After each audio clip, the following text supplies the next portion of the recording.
LeBron, great individual game for you, and you got a lot of help from your young guys. What swung at Boston's way?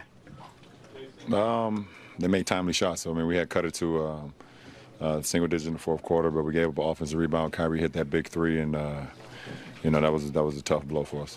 What did you think of the way Wagner and Williams played tonight? They were great. They were great all night, both on the offensive end and the defensive end. I think their energy and effort was something that we've been lacking, and they're just young guys that just play free, and they're going to make mistakes. Obviously, I mean, they're young. They're going to make mistakes, but they play through it and they play hard, and that's it's fun. I'm happy for them. You guys were severely shorthanded, and I know there's no moral victories with you, but are you proud of the way these guys played, considering what you had?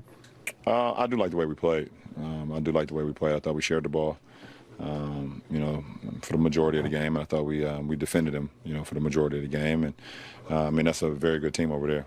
Obviously, coming off a win in Sacramento, coming off a win in Golden State, and obviously their hopes are very, very high in the Eastern Conference. So I think for the time that we were all on the floor, I thought we played pretty well. How's this locker room been affected by the news of B.I.'s health and what he's got going on? More importantly, I think it's just you put everything in perspective. I mean, at the end of the day, I know we played a game that we love, and our league is all about wins and losses, and that's what it's all about. But when you have something like that happen, you're able to put things in perspective and understand how important those things are as well. And then on the flip side, you just don't take an opportunity for granted when you do get on the floor, because it could be taken away from you, and your season can be shut down, like B.I.'s instance and like Zoe's instance, like their cases. So obviously we wish the best of health, not only to B.I., but to Zoe as well. You're a man who knows how to put things in perspective. Have you talked to him to see how he's doing yet? Yeah, I mean, he's pretty, upbeat under the circumstances, obviously. It was good to see him in here today. And like I said, we wish, speedy and healthy recovery. You're obviously close with Chris Bosh. And what do you remember it being like for him when he had his work on and he was just dealing with that situation? It was uncertainty. Why me? How do you tackle this? What's next?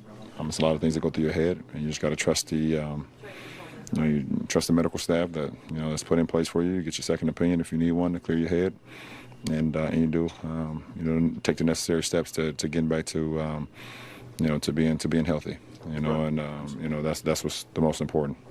LeBron, tonight you guys shot just 18% from three-point land. It's been an Achilles heel, so to speak. How do you guys improve that? We're getting good looks. Guys like, all of us, we're all getting good looks. And, you want to try to knock them down, but you can't stop the ball movement. I think the ball movement is there. We just got to try to knock some of those open ones down. It's not a strength of our team. A strength of our team is playing in transition, playing in the paint. And when our shooters do get some open looks, we got to get it to them and trust that they're going to make it. So that's it. Last question, please. You don't always, in your career, take the court with such a young and experienced group. How does it change your approach to the game or what you're trying to accomplish when you have that kind of team around you? Yeah, you continue to try to lead them as much as you can, both on the fly and also on off days in the film room, shoot-arounds and things of that nature, because every day is another opportunity for them to learn and experience it. So, and you have to be very patient. They haven't experienced a lot in this game. It's a lot of things that's new to them, and they have to learn it on the fly, but I think the best teacher in life is experience. And for me to be able to, use some of my experience to try to rub off on them, hopefully it's rubbing off on them about playing the game the right way, never taking this game for granted. And giving it, all that you got when you're on the floor, So, it's challenging, but I kind of knew what I was getting myself into. But nobody, I didn't expect to be out 5.5 weeks at a crucial point in our season. We also didn't expect, our other brain of the team, Rajon Rondo, to be out another 5.5 weeks. We both got hurt at the same time, and I think it just took a hit on our team, at that point in time, which was a critical part going into the new year. So, but other than that, I think our young guys are very pure. They love to play the game. It's just some things that they have to continue to learn, and we have to continue to be patient with them while they learn it and take their bumps and bruises. Thanks, everyone. Really interesting, and given the situation, you're going to try to parse every little thing that he says and look for signals and read the tea leaves about what's ahead. It was interesting to hear him speak about what he said to Brandon Ingram about getting himself healthy, and there seems to be genuine concern amongst the Lakers based on Luke Walton not wanting to say too much and what LeBron just said about Ingram moving forward, given that diagnosis today?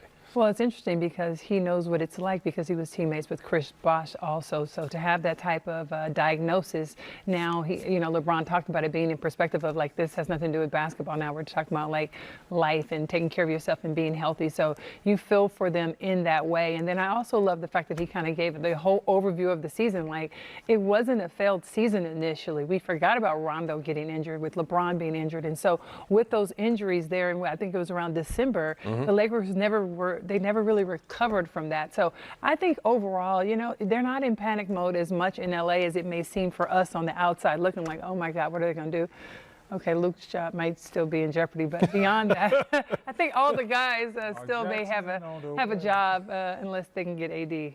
Well, everybody's back on the It was Christmas Day that LeBron injured the groin. They went 6-11 in those 17 games, and that took them from, I think they were in the 4th seed in the West, to out of the playoffs, and they've not returned.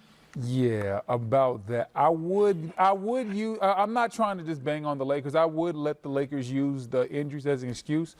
But then I'm looking at the Western Conference. Golden State's had a lot of injuries. They're still in first. Denver, a young team that's never been there. They've had multiple injuries, whether we're talking about Isaiah Thomas, Will Barton, Gary Harris, Jamal Murray, 43-22. Houston, Chris Paul, Clint Capella, Eric Gordon, 40-25. Yeah, all that makes sense, but none of those guys have LeBron James. The Clippers traded away their best player. Like every team has an excuse. Right. And for me, it comes down to, I understand that LeBron and Rondo both got hurt, but there was an opportunity to right the ship when LeBron came back, and the team has not responded. This team isn't. It'd be one thing if this team was playing over 500 ball this year with LeBron James. I think they're under 500 with him. So when you look at the standpoint of what happened when LeBron James came back, and the fact that the team's defense suffered tremendously when he came back, and then you talk about the playoff activation mode, well, it just can't be activated on one end. Playoff activation mode is on both sides of the ball. We never really saw it fully activated, and I don't think these. I'm sorry. You made great points. I'm not mad about it. I'm devil's advocate for LA, just trying to say you still got to go back to LA. I don't have to go out there, so I can tell the truth. Well, we keep talking about it. Let's just move on. We have to talk about this. Is the biggest story right now. We'll move on from LA tomorrow, but right now with LA struggling, like we have to talk about it. And I just don't think the injuries can be an excuse because there's a lot of teams in the Western Conference that can say it's about injuries. I think it really comes down to mindset and the ability to grind things out. And I also think one of the biggest things was the trade. Yeah, they lost the team. When everybody in that locker room was sitting over there looking around like LeBron, like, oh, so you don't want us over here today, but you want us to play hard for you. For what? No one was vested anymore in the team except for LeBron. I 2/3 agree with you because the injury, when you're talking about LeBron James, with that young cast around him, that is a significant injury and a significant chunk of time, and they fell out of the playoffs then. Your point about when they came back is well taken, though, because they should have taken off theoretically, right? When he comes back, that's exactly the opposite. Losses to Atlanta. Yeah, bad losses. Memphis. Yeah. The Pelicans. He lost the locker room. Horrific defense. That's the truth, right? The chemistry, we talked about chemistry before. Chemistry is so important. And here's the thing. They loved LeBron. Like, you could see in the tweets, everybody's like reposting and my bro, it was like bro talk all the time across Instagram, right? These guys were like, we have the King James here. We respect him. And then the brotherhood was lost. Yeah. That's really what happened. And so they were never able to recover because the trust was lost. Well, even though they're NBA players, they're young NBA players. They had to be a little starstruck when this happened, and LeBron's coming to the roster. And then the next thing you know, 3 months later, 4 months later, they all hear they're about to be traded. Yeah. The entire roster is about to be traded. They were definitely probably a little starstruck when LeBron got there. But then life comes at you fast, and then they realize LeBron didn't want him there. I guarantee you there was a group chat with the young guys on it where they were roasting LeBron James. Right. Guarantee you. There has to be one. Oh, so he wants us out of here, huh? Is Kyle Kuzma, Ingram, and Lonzo all on the chat? Gotta be. It was awful. They couldn't recover from that. What a roller coaster it has been in LA. All right, much more to get to and lots